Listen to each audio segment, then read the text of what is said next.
देखिए जनाब, बैग उठाए ऑफिस में आ रहे हैं, परेशान है और ये चल रही है सीधे वॉश बेसिन की तरफ और ये इन्होंने नल खोला, हाथ धो रहे हैं और ये मुंह धो रहे हैं और थोड़ी चैन की सांस ली और वापस ऑफिस में चले गए।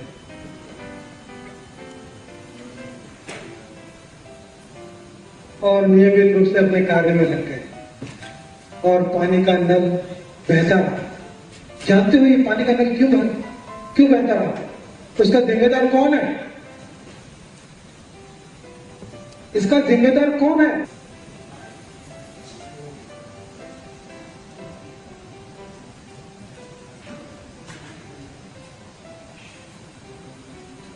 और ये जनाब देखिए, 2 किलोमीटर क्या होगा अगर ये पानी लेकर घर नहीं पहुंचे तो? क्या होगा? इसको वापस जाना पड़ेगा, 2 किलोमीटर वापस जाके ले जाना पड़ेगा। हाँ, सचमुच बिना पानी के प्यासे मर जाएंगे। घर आ गए, थके आ रहे थे, अपना सूटकेस रख दिया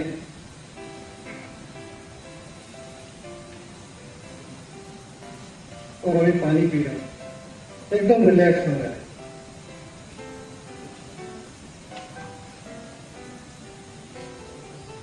अपने टाई उतारी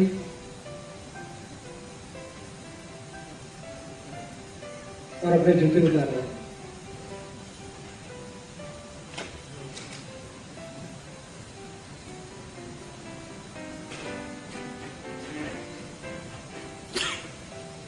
लगता है थोड़ा सा रिलैक्स हो रहा है और ये सीधे शायद बाथरूम की तरफ जा रहे हैं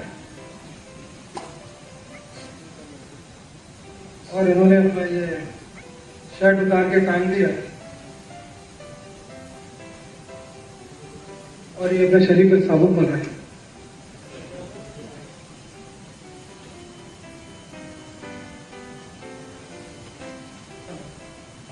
और उन्होंने शॉवर चालू किया, पानी गिर रहा है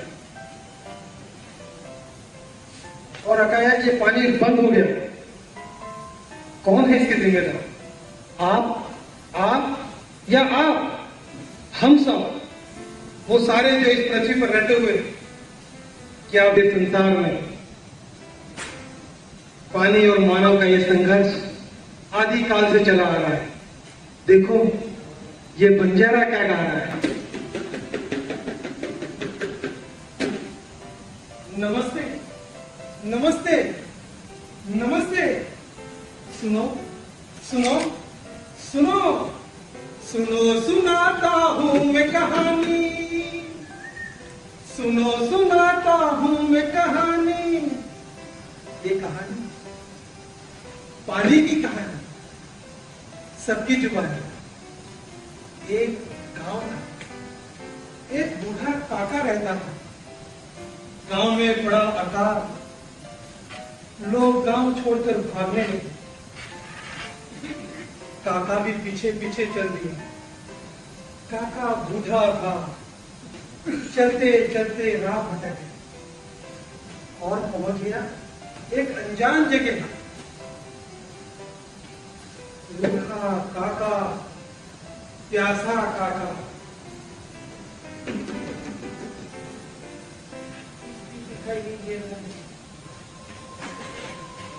चलते चलते मैं थक गया हूँ, मुझे पानी की बहुत प्यास लगी और कोई रास्ते में नजर भी नहीं है। हाँ, सामने से कोई आ रहा है। मुझे बहुत प्यास लगी है, कहीं पानी पीने को मिलेगा? काका, आप कौन हो? काका घूमने तो आपको देखा ही नहीं। मैं एक मुसाफिर हूँ और चलते चलते पानी की खोज में निकला हूँ। बहुत थक गया हूँ, बहुत प्यासा हूँ। आप मुझे पानी दिखाएंगे? हाँ काका, देखो और दो कुछ दूर एक कुआं है, वहाँ शायद आपको पानी मिलेगा। अच्छा, तो आप धीरे धीरे उधर चले जाना तो पानी मिलेगा। देखो पानी की खोज में निकला है इंसान, जागो लोगो भी कर लो पानी से पहचान। एक प्यास कुछ है,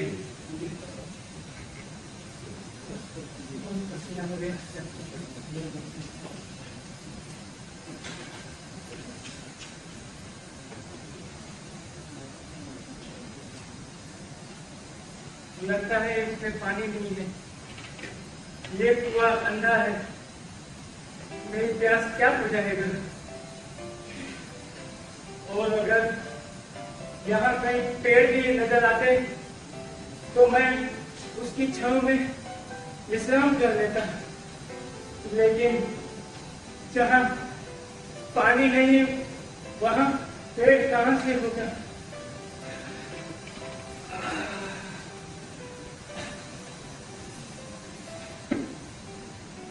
ये बेटा बोलो, बता बोलो, इस कुएं में तो पानी नहीं है। क्यों, आपको क्या करना है? डूबना है क्या या तैरना है? नहीं बेटे, मुझे प्यास लगी, पानी पीना है। अरे काका, आने वाले दिनों में ऐसी समस्या आ जाएगी कि पानी पीने की तो बात आप छोड़िए, आपको अगर मरना है तो चुल्लू भर पानी भी नहीं मिलेगा। काका, तुम बूढ़े का मजाक उठा रहे हो। मैं दो कोस चल के आया हूँ, थक गया हूँ, पानी की बहुत प्यास लगी है और तुम मेरा मजाक उठा रहे हो। अरे काका, मैं आप पे नहीं हंस रहा हूँ, मैं तो अपने आप पे हंस रहा हूँ। हमारा देश 50 साल से आजाद है, फिर भी पानी की समस्या वहीं की वहीं है। कितनी सरकारें आई और चली गई, सबने बड़े बड़े वादे किए, पर आखिर हुआ क्या? आज भी हमारे गांव की औरतों को 10-10 किलोमीटर दूर जाके पानी लाना पड़ता है काका। लेकिन गांव में नल, हैंडपंप या कुएं तो होंगे ना? अरे काका, गांव में नल है, हैंडपंप है, कुआं है, सब है, पर किसी में पानी नहीं है काका। गांव में जितने भी नल है उसमें सप्ताह में पानी तो आता है, और वो भी 2 दिन, और वो भी काका 1 घंटे के लिए, और उस पे ये लंबी लंबी कतारें कि किसको कितना पानी नसीब होगा। लेकिन बेटे, हैंडपंप तो काम करते होंगे। हैंडपंप काका, हैंडपंप में तो ऐसा है कि पानी जमीन में पानी का स्तर इतना नीचे जा चुका है कि पानी ऊपर आता ही नहीं है, तो फिर हैंडपंप कैसे पानी देगा आपको? तो बेटे, पानी आता है कहाँ से? पानी के लिए तो ऐसा है कि इधर से 10 किलोमीटर दूर एक गांव है काका, वहाँ एक मुखिया है, वो मुखिया का एक कुआं है, वो कुएं से आपको पानी मिलेगा। पर काका, वो भी आपको मुफ्त में पानी नहीं देगा, वो 1 घड़े का 5 रुपया लेता है काका। 1 घड़े का 5 रुपया? हाँ काका। क्या अब पानी भी बिकने लगा है? हाँ काका, पानी भी बिकने लगा, 1 घड़े का 5 रुपया लेता है वो। और मुझे अभी याद आता है कि जामनगर में एक बार पानी की बहुत बड़ी समस्या हो गई, तो वहाँ का एक रिलायंस करके कंपनी है, तो उसने कई दिनों तक वहाँ के नगरवासियों की प्यास बुझाई थी, वो भी 1 भी रुपया दिए बिना काका। अच्छा, तो फिर हमें जागरूक होना पड़ेगा, हमें कुछ करना पड़ेगा। इसीलिए मैं तो बताता हूँ काका, जब तक विश्व का प्रत्येक नागरिक पानी के प्रति जागरूक नहीं होगा, तब तक ये पानी की समस्या तो चलती ही रहेगी। बेटे, तुम बिल्कुल सही कह रहे हो, मुझे बहुत प्यास लगी है, पानी का कहीं इंतजाम करना चाहिए। काका, मेरा घर इधर नजदीक ही है, मैं आपको वहाँ ले चलता हूँ, आप वहाँ जाके पानी की प्यास बुझा सकते हैं। आइए। देखो भटक रहा है ये इंसान, बूंद बूंद को तरस रहा इंसान, ऐसे हालातों में, ऐसी मजबूरी में, कुछ भी तो बस में नहीं, क्योंकि बूंद बूंद पानी से है जीवन, बूंद बूंद पानी से है जीवन। मुखिया जी बस 2 दिन में ये तालाब बन के तैयार हो जाएगा। और हाँ मुखिया जी, अगर ये तालाब एक बार भर गया ना तो 2 साल तक पानी भी नहीं मिला ना तो भी ये सभी गांव वालों की प्यास बुझाएगा। हाँ इंजीनियर साहब, हम सब आपके शुक्रगुजार हैं कि एक नई योजना से किराना होने से हमारे गांव की शायद पानी की समस्या ही दूर हो जाएगी। और इंजीनियर साहब, आपके सहयोग के बिना ये काम मुश्किल ही नहीं लगता है। वो आपके सहयोग से ही पूरा होगा। हम पूरे गांव वाले आपके बहुत शुक्रगुजार हैं। जी भाई, लेकिन मैं तो आपका शुक्रगुजार हूँ क्योंकि आपने नाच जात और धर्म से ऊपर उठकर सभी लोगों ने कंधे से कंधा मिलाकर मेरा जो साथ किया, इसके लिए मैं आपका शुक्रगुजार हूँ भाई। लेकिन इंजीनियर साहब, ये जो पानी है ना, वो नहीं कोई नाच जात देखता है, ना कोई धर्म देखता है। उसका तो सिर्फ एक ही कर्म है, और वो लोगों की प्यास बुझा के लोगों को जान देना और जीवन देना। तुम सही कह रहे हो Irfan. You have done a great job for helping us to conserve the water. We are very much thankful to you. Thank you mister Joseph. वाह इंजीनियर साहब, वाह, आपने बहुत अच्छा काम किया है। बरसात के पानी को तालाब में रोककर आपने पानी की समस्या जो गांव की हल कर दी है, वो बहुत अच्छा किया है, बहुत बढ़िया किया। हम इस शुभ कार्य को गांव में जाकर बढ़ाएंगे और सबसे कहेंगे कि पानी बचाओ। पानी बचाएंगे तो पानी हमें बचाएगा। और इंजीनियर साहब, आपका जो ये तरीका है बारिश के पानी को रोक के उसको तालाब में संग्रह करके उसका इस्तेमाल करना, वो हम गांव जाकर सबको बताएंगे। क्योंकि आए दिन बारिश का पानी जो है वो तालाब में, नदी में बह के समुद्र में चला जाता है और वो वेस्ट हो जाता है। लेकिन आपका तरीका हम सबको बताएंगे।